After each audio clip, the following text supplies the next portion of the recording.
मुख्यमंत्री विष्णुदेव साय ने प्रेस को किया संबोधित, जहां प्रधानमंत्री आवास योजना को लेकर बातों को साझा किया, जिसमें मुख्यमंत्री ने पूर्व सरकार पर वार करते हुए कहा है कि पूर्व मुख्यमंत्री भूपेश बघेल ने प्रधानमंत्री आवास योजना को बाधित करके रखा था, जिसमें 18 लाख लोगों को तत्कालीन सरकार ने वंचित किया था राज्यांश नहीं देकर।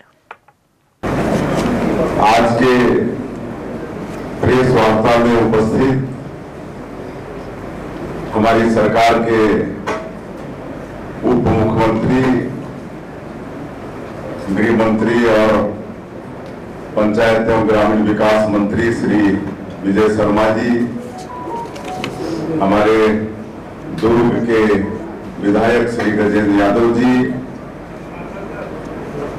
हमारे पंचायत एवं ग्रामीण विकास विभाग की सेक्रेटरी श्रीमती निहारिका बारिक जी और आप सभी प्रेस के मित्रगण, आप सभी का आज की इस प्रेस वार्ता में स्वागत है। और आज छत्तीसगढ़ के लिए बड़ा ही खुशी का विषय है और इस खुशी को आप लोगों के माध्यम से हम लोग पूरे प्रदेश के लोगों तक और विशेषकर जो पिछले 5 साल कांग्रेस पार्टी की सरकार में प्रधानमंत्री आवास से वंचित हो गए थे, उन तक पहुंचाना चाहते हैं। और इसी निमित्त आज आप लोगों को यहां पर बुलाए हैं। सबको मालूम है कि पिछले 5 साल जब छत्तीसगढ़ में कांग्रेस पार्टी की सरकार थी, श्री भूपेश बघेल उसके मुखिया थे, तो प्रधानमंत्री आवास योजना जो गरीबों के लिए बहुत ही कल्याणकारी योजना है, उनके सिर में छत देने का योजना है, जिसमें 18 लाख लोग वंचित हो गए थे। तत्कालीन सरकार राज्यांश जो 40% का रहता है वो इसीलिए जमा नहीं की कि योजना में प्रधानमंत्री शब्द जुड़ा था और कहीं ना कहीं इसका श्रेय भारतीय जनता पार्टी की सरकार को और नरेंद्र मोदी जी को चला जाता, इसलिए 18 लाख गरीब लोगों का हक छीना गया। और सबको मालूम है कि 2023 के विधानसभा चुनाव प्रचार के दौरान हमारे देश के यशस्वी प्रधानमंत्री नरेंद्र मोदी जी छत्तीसगढ़ की जनता से वादा किए थे कि इस बार भारतीय जनता पार्टी की सरकार बनेगी तो जो भी मुख्यमंत्री होगा वो मुख्यमंत्री सबसे पहला काम 18 लाख गरीबों का आवास स्वीकृत करने का करेगा। ये हमारे आदरणीय प्रधानमंत्री जी ने छत्तीसगढ़ की जनता से वादा किया था। मोदी की गारंटी में भी ये है। और मुझे बताते हुए खुशी हो रही है कि 13 दिसंबर 2023 को हमारी सरकार शपथ ली और 14 दिसंबर 2023 को पहला कैबिनेट में ही हमारी सरकार ने 18 लाख प्रधानमंत्री आवास की स्वीकृति दे दी और जो 40% राशि राज्यांश होता है उसकी व्यवस्था हमारी सरकार ने कर ली। लेकिन ये आवास बनने में देरी इसलिए हुई कि उस वित्तीय वर्ष में जो केंद्रांश छत्तीसगढ़ का था, क्योंकि प्रदेश की सरकार राज्यांश जमा नहीं की थी, इसलिए भारत सरकार ने उस पैसे को दूसरे राज्य में आवंटित कर दिया था। लेकिन जब नया वित्तीय वर्ष आया 2024 और 25 का, तो कल ही हमारे छत्तीसगढ़ के लिए कुल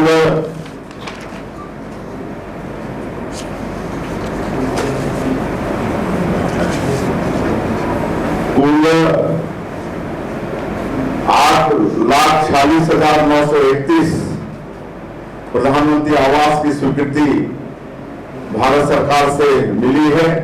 और इसके लिए पूरे छत्तीसगढ़ की तरफ से, छत्तीसगढ़ के 3 करोड़ जनता की तरफ से और विशेषकर प्रधानमंत्री आवास से जो लाभान्वित होंगे सबके तरफ से हमारे देश के यशस्वी प्रधानमंत्री श्री नरेंद्र मोदी जी को बहुत बहुत उनको धन्यवाद करते हैं, उनको साधुवाद करते हैं। उन्होंने हमारे छत्तीसगढ़ को 8,46,931 प्रधानमंत्री आवास की स्वीकृति दी है। और हम लोगों ने 18 लाख प्रधानमंत्री आवास की बात की है, तो इसमें 8,46,931 की स्वीकृति तो मिली है। और इसमें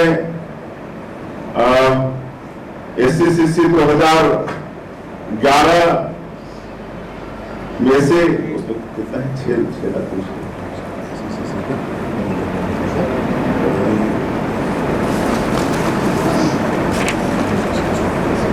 SCCC 2011 जिस सूची के लोग पिछले 5 साल में वंचित हो गए थे और सिर्फ छत्तीसगढ़ में ही वंचित हो गए थे, बाकी सभी प्रदेशों में SCCC 2011 के सूची वाले प्रधानमंत्री आवास से लाभान्वित हो गए थे। लेकिन यहाँ की सरकार की निष्क्रियता के कारण या मतलब नहीं करवाने के कारण वंचित हो गए थे। तो आज जो हम लोग को 8,46,931 प्रधानमंत्री आवास की स्वीकृति मिली है, उसमें से 6,99,331 प्रधानमंत्री आवास ये 2000 SCCC 2011 वाली सूची में से हैं। और बाकी 1,47,600 हाँ 1,47,600 ये जो आवास प्लस वाले हैं, आवास प्लस जिस प्रदेश ने SCCC 2011 की सूची वालों को प्रधानमंत्री आवास का निर्माण करवा दिया, तो उनके यहाँ आवास प्लस भी शुरू हुआ। तो हमारे यहाँ तो SCCC 2011 के लोग ही लाभ नहीं ले पाए थे, तो आवास प्लस का तो प्रश्न ही नहीं उठता था। लेकिन आज एक साथ SCCC 2011 का 6,99,331 और उसके साथ ही साथ 1,47,600 ये आवास प्लस वाले हैं, जिनकी भी स्वीकृति छत्तीसगढ़ को मिली है। और बाकी PM जनमन योजना जो PBTG लोगों के लिए है, विशेष पिछड़े अनुसूचित जनजाति के लोग जो राष्ट्रपति के दत्तक पुत्र कहे जाते हैं, जैसे कोरवा, बिरहोर, अबुझमाड़िया, पंडो, बैगा, इनके लिए जो PM जनमन योजना हमारे प्रधानमंत्री जी चला रहे हैं, उसमें 24,064 ये प्रधानमंत्री आवास बन रहा है, बहुत पूर्ण भी हो चुके हैं। और आप लोगों को भी हम बताना चाहेंगे कि पिछली कांग्रेस की सरकार ने जब विधानसभा का चुनाव आया तो एक प्रधानमंत्री आवास योजना का शुरुआत किया था, जिसमें 47,090 लोगों की स्वीकृति दी थी उन्होंने, और एक किस्त भी जारी किया था 25,000 का। हम लोग कोई भेदभाव नहीं करते हुए उनको भी अपने आवास योजना में शामिल कर लिए हैं और दूसरी किस्त जारी कर दिए हैं और तीसरी किस्त भी उसमें जारी कर रहे हैं। तो ये उदारता हमारी छत्तीसगढ़ की सरकार ने इन 47,090 लोगों के ऊपर में भी किया है। और पिछले जनवरी से लेकर ये अगस्त तक ये 8 महीने में 1,99,000 प्रधानमंत्री आवास का निर्माण जो कई अधूरे थे उसको भी पूर्ण कराने का काम छत्तीसगढ़ की सरकार ने किया है।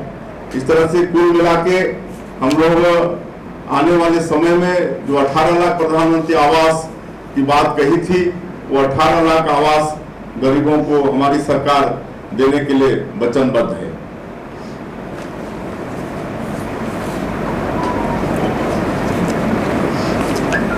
और जो हमारे नियत निर्माण योजना के अंतर्गत जो जिले हैं, बस्तर, सुकमा, दंतेवाड़ा, बीजापुर, नारायणपुर और जो कांकेर का कुछ एरिया है, जो नक्सल प्रभावित क्षेत्र हैं, उनके लिए नियत निर्माण योजना अलग से शुरू किए हैं। आपका अच्छा गांव योजना शुरू किए हैं और सरकार वहां पर सरकारी जो योजनाएं हैं उनको 100% पहुंचाने के लिए प्रयासरत है। बहुत विकास भी हुआ है, उसके लिए अलग से हम लोग दोनों हमारे डिप्टी CM के साथ जाकर माननीय श्री शिवराज सिंह चौहान जी जो पंचायत और ग्रामीण विकास मंत्री है भारत सरकार में, उनसे निवेदन किए थे कि उनके लिए अलग से प्रधानमंत्री आवास आप दीजिए। और अभी हमारे देश के यशस्वी गृह मंत्री जी अमित शाह जी आए थे, उनसे भी आग्रह किए थे और सबने हम लोगों की मांग उचित समझा है और उन्होंने आश्वस्त किया है कि इनके लिए अलग से प्रधानमंत्री आवास मुहैया कराया जाएगा।